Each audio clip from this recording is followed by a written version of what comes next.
At 2:18 p.m. on Sunday, March 20th, the Judicial Board lifted the suspension of the Mascaro campaign and released the alleged evidence to the general public after several motions by the Mascaro campaign.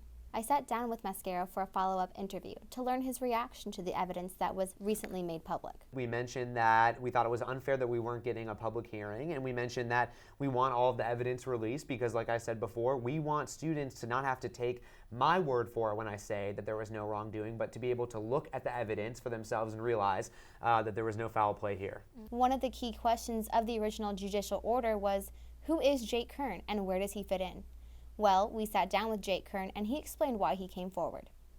I have friends on a couple other campaigns for various SG offices, and they were all saying, we're feeling a little discouraged because Will's got this big machine.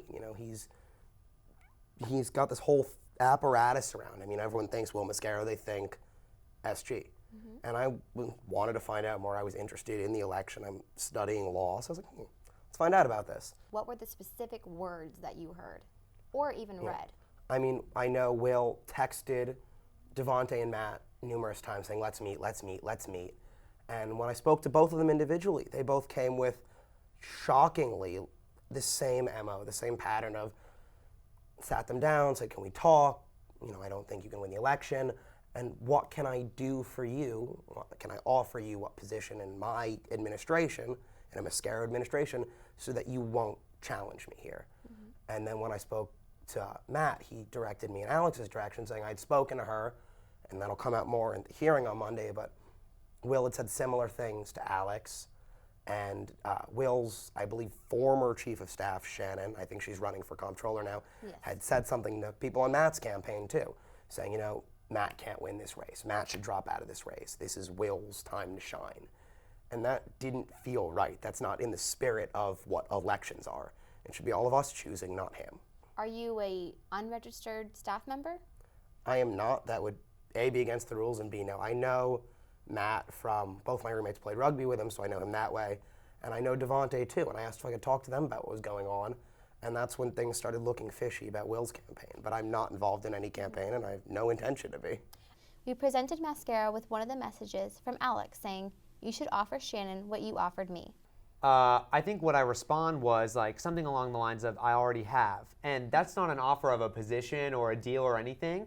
When Alex and I spoke on the phone, she wanted my genuine answer about whether or not I thought that she should run. And I told her that she should do whatever she wants, but no matter what happened, whether she chose to run, whether she run and lost, that I think it would be a shame if she didn't find high office somewhere in student government, because both her and Shannon, I think, are very talented. I respect them both. I think students are going to be well served, like I've said before, no matter who wins. And so when she references in that text, like, have you offered that same thing, letting Shannon know that I think she should be in high office somewhere, absolutely I've made that remark to Shannon because I think she's equally talented too. The important distinction is that no positions were ever offered. I never made any offer, and I never asked anyone not to run. However, do you believe that those who are looking at this evidence will say that, well, you sort of alluded to it?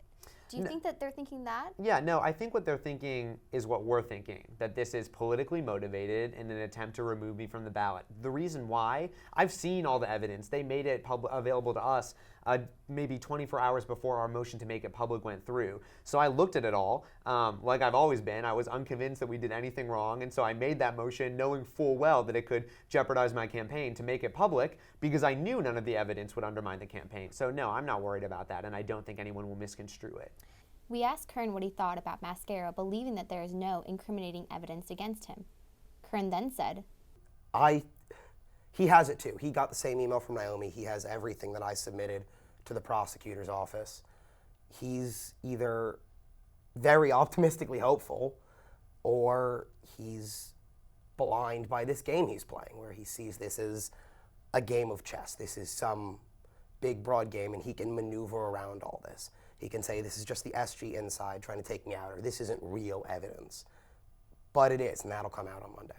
We mentioned to Will that Kern said, your confidence was a little positive. What's your response? Well, I think it's his job to cast doubt on me as the respondent in the case, so he's doing a good job. But honestly, I don't know what I can be right now other than positive.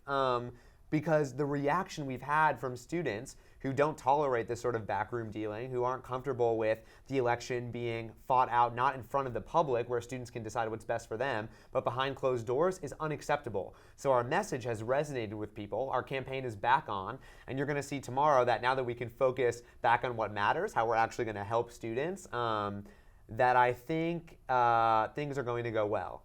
But what I'll also say, and I said this when I talked to the Eagle a few hours ago, this whole thing isn't positive. There is a sort of a sad thing for it. Obviously, there's a personal aspect. I want to be able to keep talking to people, but for me, it's not really personal.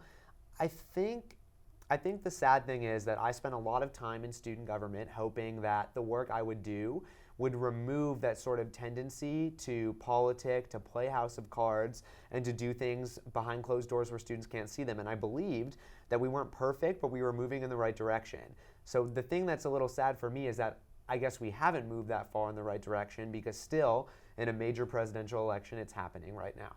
Kern told us what he had to benefit. I gained nothing from this. I wanted to make sure that everyone knew and the election was being held fairly. SG is something not that I'm not personally involved in, but does affect everyone, and a little bit you're playing with live ammo there. So you shouldn't, I felt like no one should be goofing off with it or treating it like it's some game of chess, which is how I felt when I heard what Will and members of his staff were doing. When speaking with Will, I asked Kern, does this benefit you somehow? Yeah. What do you get out of it? Yeah. And he said, to answer your question, Yes. he doesn't get anything out of it. Okay. That's a So- great answer. And it's a politically convenient one. A politically convenient, yes. That's Yeah. it. Yes, well, I mean, it is SG politics. It right? is, it And is. it's AU. I know, it is. But that's the thing, that's what I said. It's AU. We all joke about SG politics. But I really believe that we had come to a point where, in something so important, where we're entering a pivotal budget year, where I thought student government had evolved to a point where we respect students to make up their own mind, that we left that behind. Now I feel a little naive because I guess we didn't, but I think what we're seeing is that students now are taking it upon themselves to do just that, to push past the politics, to do their own research, and to keep the election in their hands. The formal hearing will be held on Monday, March 21st at 8 p.m. and will be closed to the public. For Cody Cohen and Brandon Cramen, this is Sarah Kravitz for ATV News.